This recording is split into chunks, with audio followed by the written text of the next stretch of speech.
buenos días, bienvenidos a su programa El Hoy de la Alegría. El día de hoy vamos a tener un programa bastante interesante porque lo vamos a dedicar acerca del cine nacional mexicano en la época de oro. Y vamos a tener temas como los mejores directores de aquella época, como Emilio Fernández, Raúl de Anda, Luis Buñuel, personajes que marcaron una época muy valiosa para el cine mexicano hablando internacionalmente. así como diversos actores y actrices, ¿no, Eloy? Así es, en colaboración de mi compañero Emanuel y Benjamín, buscamos sobre los actores más cotizados en el país acerca de las películas de comedia. En ese caso están los actores como Tintán, Resortes, Viruta y Capulina, Clavillazo y Cantinflas. Blanca Estela Pavón, Silvia Pinal, que sin alguna duda son las divas de este cine mexicano, que son símbolo de este cine. También actores como Pedro Infante, Luis Aguilar, María Félix y Jorge Negrete. Además, también les traemos ante ustedes una lista del maravilloso patrimonio que nos legaron esos maravillosos directores que no solamente marcaron esa época, sino que siguen marcando nuestra generación. Así es, Gabriel. Así que, sin más que agregar, comenzamos. Bienvenidos a El Hoy de la Alegría. Y no solo hablamos de los actores y actrices, sino también estamos hablando de los directores que se encargaron de hacer ese gran trabajo detrás de las cámaras para, con su esfuerzo, conseguir que las películas fueran gloriosas para la época. y bueno, unos de los directores más famosos fueron Raúl de Anda, Emilio Fernández, Luis Buñuel y Julio Bracho, Que se encargaron de hacer un trabajo que, aunque en ese tiempo la censura opacó un poco su trabajo, lograron que brillara a nivel mundial. Y bueno, vamos a nuestra sección, Rosa. vamos. Luis Buñuel. De las 32 películas que integran la filmografía de Luis Buñuel como director, 21 fueron realizadas en México. Esta cifra contrasta con la postura asumida por algunos estudiosos de su obra, que definen al director de Un perro andaluz como un cineasta español o francés. Buñuel se nacionalizó mexicano a los pocos años de haber llegado a nuestro país y se quedó a vivir para siempre entre nosotros. Varias de sus obras maestras son orgullosamente mexicanas y forman parte del legado cultural que México ha ofrecido a la cinematografía mundial. Sin dinero ni proyectos, Buñuel acudió a una cena en casa del cineasta René Clair, en la que se encontró con Denise Tual, viuda del intérprete de Un perro andaluz. Tual tenía el proyecto de producir en Francia una versión fílmica de La casa de Bernarda Alba, de García Lorca, y propuso a Buñuel que la dirigiese. Aunque reticente en un principio, el cineasta terminó aceptando el proyecto y comenzó a preparar su retorno detrás de la cámara. Como la productora tenía que regresar a París pasando por México, Buñuel acompañó, sin imaginarse que ese primer viaje suyo a un país latinoamericano cambiaría su vida para siempre. Tras cancelarse el proyecto de filmación, el cineasta se encontró en un país extraño que lo recibió con los brazos abiertos. En una reunión, Buñuel reconoció al escritor Fernando Benítez, entonces asistente del secretario de Gobernación del régimen de Miguel Alemán, conocedor de su obra. Benítez invitó a Buñuel a quedarse en México y le concretó una cita con el ministro, quien le reiteró la invitación. De esta manera, en unos cuantos días, Luis Buñuel se encontraba a punto de dirigir la primera de las 21 cintas que filmaría en nuestro país. Raúl de Anda, productor de cine, director, actor, argumentista, tronco de dinastía, pionero de la época de oro, señor feudal de una industria en declive, leyenda del cine de barrio y promotor de obras maestras, el charro negro del cine mexicano, nació en la Ciudad de México el 1 de julio de 1908 y murió el 2 de febrero de 1997. Sus trabajos más emblemáticos son El Buscabullas en 1976, La gran aventura del zorro, Campeón sin corona en 1946 y Vámonos con Pancho Villa en 1936. Otro de los mejores directores del cine mexicano en la época de oro es Emilio "El Indio" Fernández. Él contaba de sí mismo que peleó en la Revolución, que enseñó a bailar a Rodolfo Valentino, que posó desnudo para el escultor que hizo la estatuilla del Oscar, y que el gran amor de su vida no fue ninguna de sus mujeres, sino la inconquistable Olivia de Havilland. Aunque los orígenes de la carrera de Emilio Fernández se pierden en el mar de contradicciones que el mismo director generó en sus múltiples declaraciones a la prensa y a sus biógrafos, es cierto que el indio se involucró en el quehacer cinematográfico a finales de los años 20, durante su estancia en Hollywood. El mito, la leyenda y el genio se combinaron en este pintoresco personaje bronco como un caballo salvaje, pero capaz de la ternura más cursi. El cine le llegó como consecuencia y lo convirtió en el más célebre director del cine mexicano. Otros de los maestros de la época de oro fueron Juan Bustillo Oro, Tito Davison, Fernando Fuentes, Alejandro Galindo, Roberto Gabaldón, Matilde Landeta, Gilberto Martínez Solari, Fernando Méndez, Miguel Zacarías, Julián Soler, Fernando Soler e Ismael Rodríguez. Gracias por continuar con nosotros. Y fíjate, Gabriel, el cine mexicano, ¿no te hace sentir orgulloso el cine mexicano en la época de oro, que serán de 1940 hasta hace unos 1960, 70, por ahí así? Me hace sentir bastante orgulloso porque realmente no solamente dimos ese reflejo, ¿no?, de que éramos unos pobres mexicanos con un enorme sombrero sentados en el nopal. No, realmente les reflejamos que tenemos cultura, que tenemos potencial y que podemos hacer maravillosas cosas. Por ejemplo, tenemos a Los Olvidados del señor Luis Buñuel, a Los Caifanes, que contó con un cameo del señor Carlos Monsiváis y un protagónico del cantautor Oscar Chávez, ¿no Así crees? es, así también como en 1940 se llevó a 40 y algo, no quisiera cometer un error, se llevó a cabo la filmación de Nosotros los Pobres. ¿Quién no lloró con el famoso Pepe el Toro? Se encariñó tanto con Chachita y vaya... Ay, no, yo no lloré, yo no pude llorar con esa película. Insensible, Gabriel. Lo sé, soy un insensible, pero ¿sabes qué película me hizo analizar mucho? Fue El Bulto, con Héctor Bonilla, precisamente. Fíjate que esa película como que nos da, ¿no?, un panorama sobre el antes y el después, sobre las personas que venden sus ideales, cambian la guerrilla, cambian el cabello largo por un saco y una corbata. Así es, Gabriel. Y Rojo Amanecer también está dentro de la lista. Es una película bastante cruda. No está siendo una crítica, pero está tratando de ser lo más acercada posible a lo que se vivió esa noche del 2 de octubre de 1968 en Tlatelolco. Exacto, una película pues efectivamente bastante cruda y, como su nombre lo dice, bastante roja. Hay que hacer hincapié, ¿no?, que fue una película perseguida, censurada.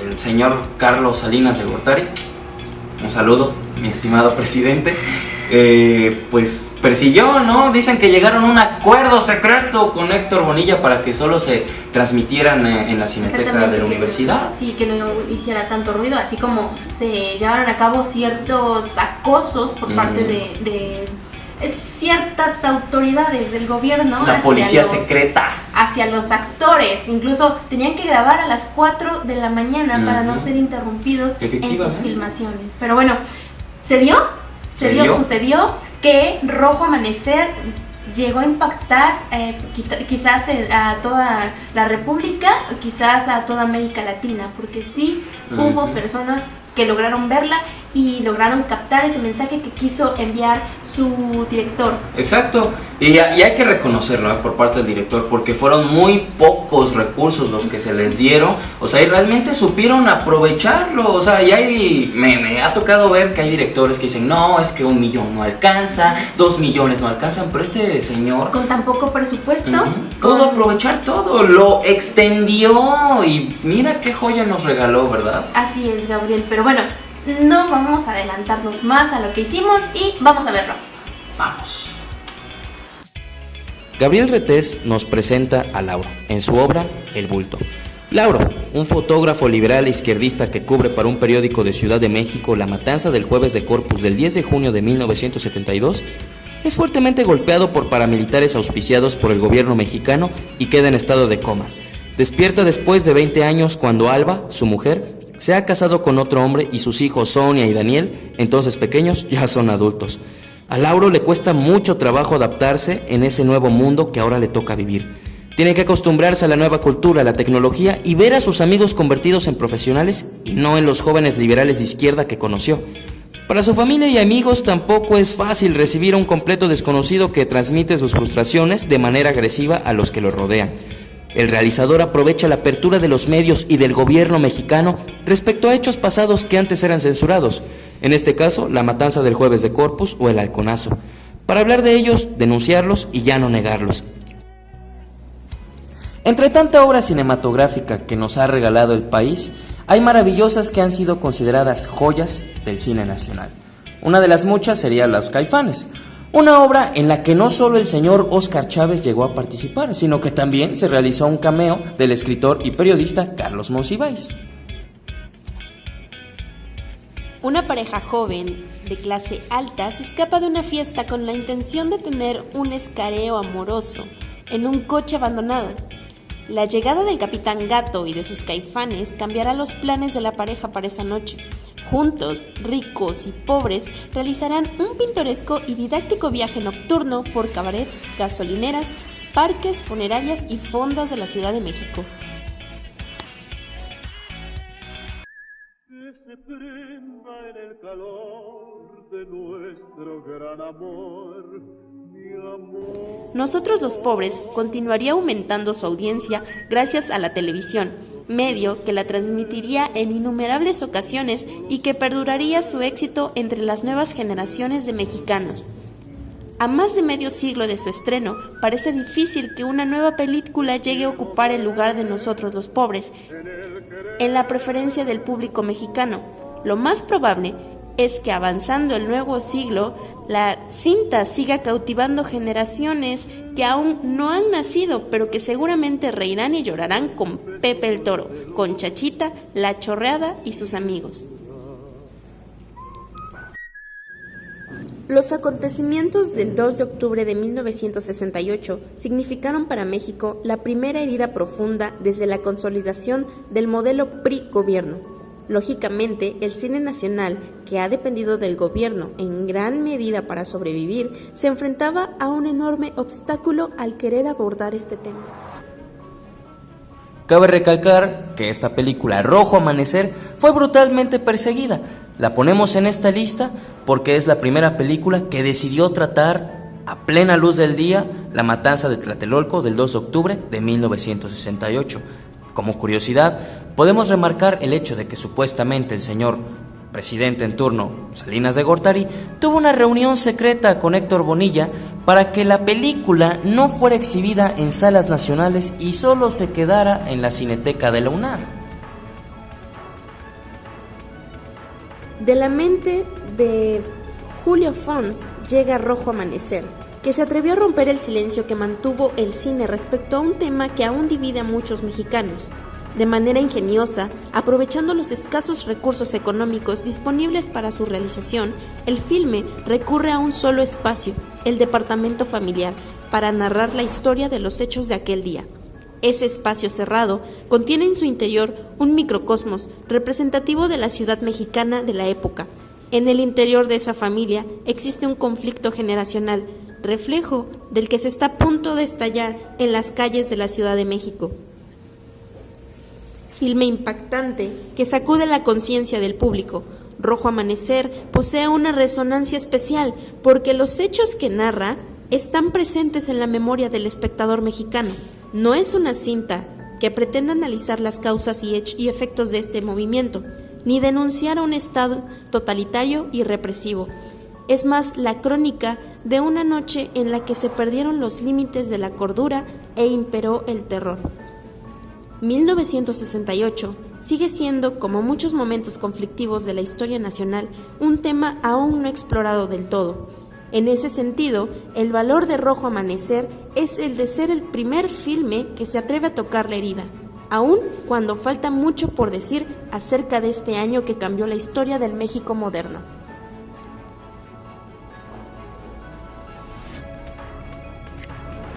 Muchas gracias por seguir con nosotros. Benjamín y Emanuel, ¿han escuchado esa frase que dice ¡ay, mamachita! Por supuesto. Demasiado. Bueno, pues es así como comenzamos en esta sección de actores comediantes mejor cotizados en el país. Es así como se recuerda a este gran actor que le decían el Resortes. Y así sucesivamente vamos a hablar de otra serie de comediantes como lo fue Viruta y Capulina, que con sus travesuras cautivaban a los niños y atrapaban a carcajadas a los padres de cuyos niños. O también, muchos cantaron las canciones que eran de Pedro Infante, Jorge Negrete, Luis Aguilar, y muchos reconocen a la diva más hermosa de Latinoamérica, María Félix. ¿Y quién no recuerda ese programa suyo recientemente salido al aire de Mujer Casos de la Vida Real? O si no, sus películas también famosas conocidas como Viridiana o Maribel y La Extraña Familia, que precisamente fue protagonizada por Silvia Pinal. Y es así como comenzamos con esta sección de comediantes, actores comediantes en el país.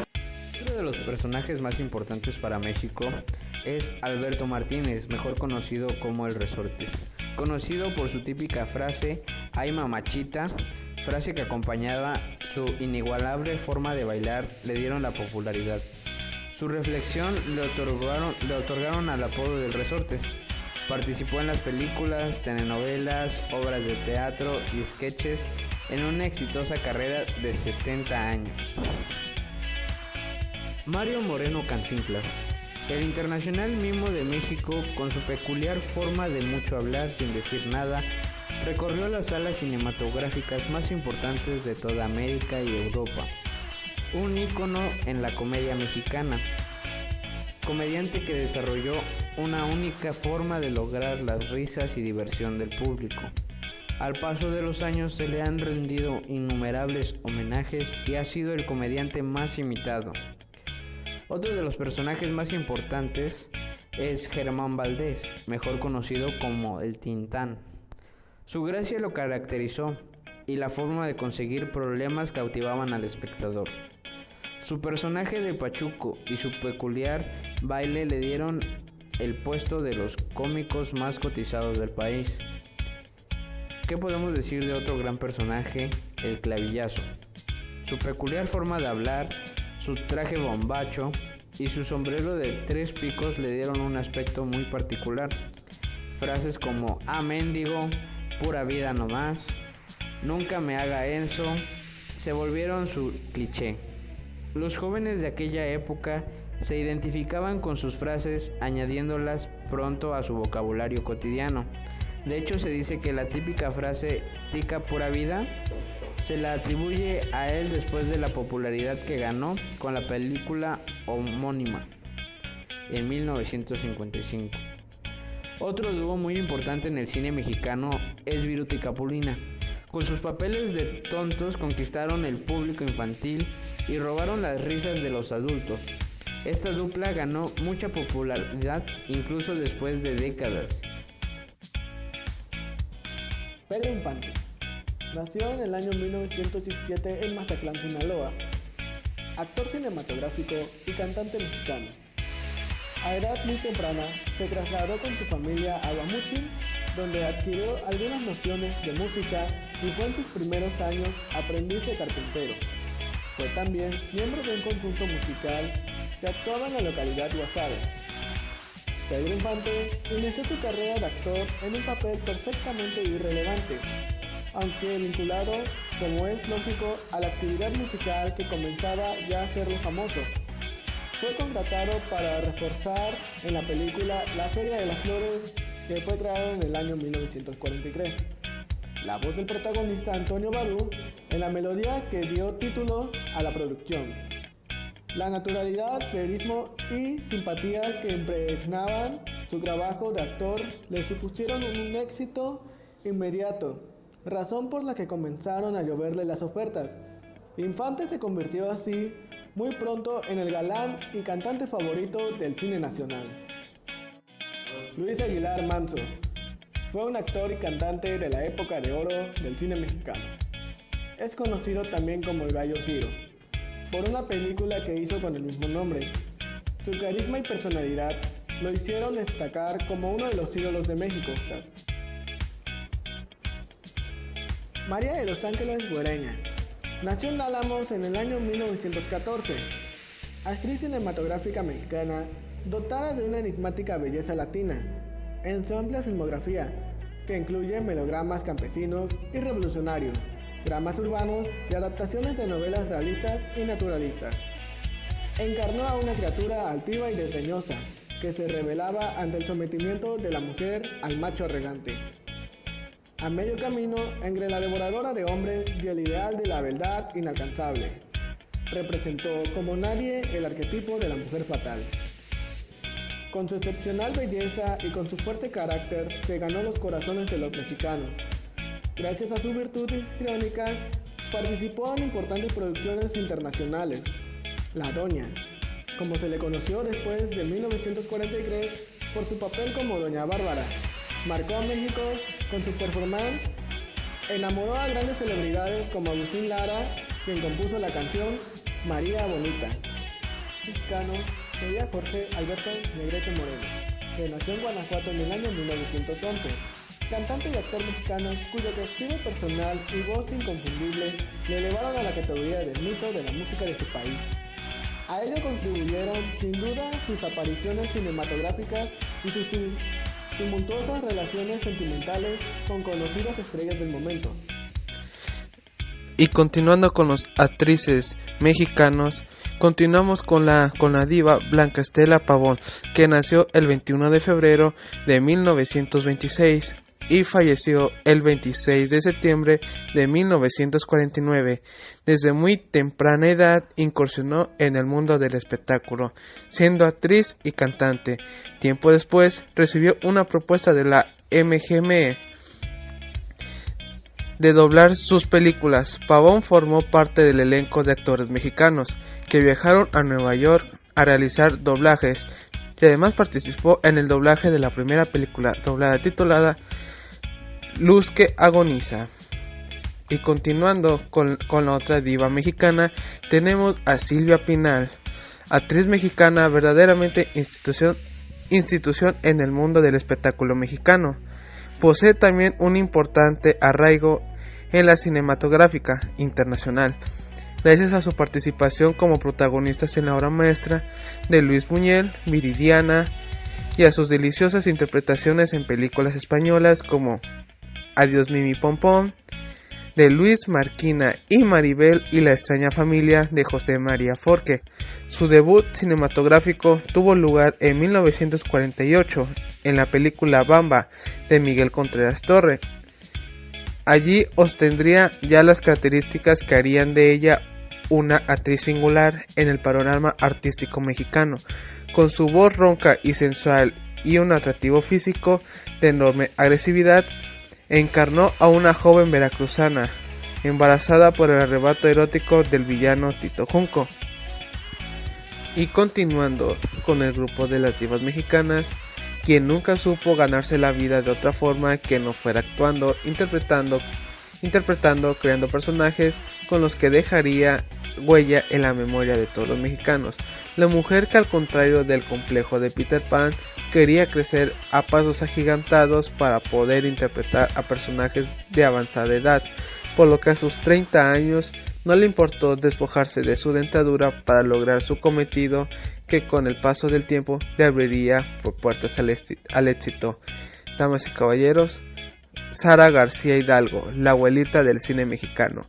Nació un 8 de septiembre de 1895 en Orizaba, Veracruz. Realizó más de 100 películas, pero sin duda una de las más recordadas son Los Tres Garcías y su secuela Vuelven los Garcías, por Ismael Rodríguez, donde interpretaría a la abuela del ídolo mexicano Pedro Infante.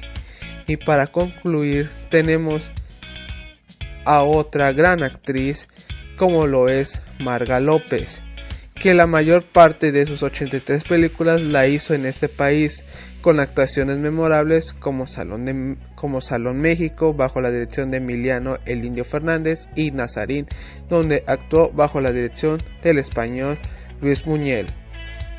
Esta actriz es 100% mexicana, pero con orígenes argentinos. El encanto de su rostro y la dulzura de su voz también funcionaron para las comedias rancheras de Ismael Rodríguez como Los Tres Garcías, y su última participación sería Bajo la misma piel. Pues bueno, esperamos que este programa haya sido de su agrado. Que muchas gracias a mis compañeros. No, que va, muchas gracias a ti por invitarnos. Para nosotros es un honor haber hablado de todo lo que nos representa como México en la época de oro. Así es, y pues nos faltó tiempo, evidentemente no logramos captar la esencia, no logramos hablar de todo como nos hubiera gustado mencionarlo, pero es un poquito que de lo que consideramos es más importante. Es nada más la punta del iceberg, porque todavía quedan maravillosas cosas por recorrer en el cine mexicano. Es evidente, ¿no? Así es, pero no podemos mencionarlo todo. Y pues bueno, esto fue todo. Muchas gracias por habernos sintonizado. Nos vemos mañana a la misma hora por el mismo canal en... El hoy de la alegría. ¡Ah! Okay.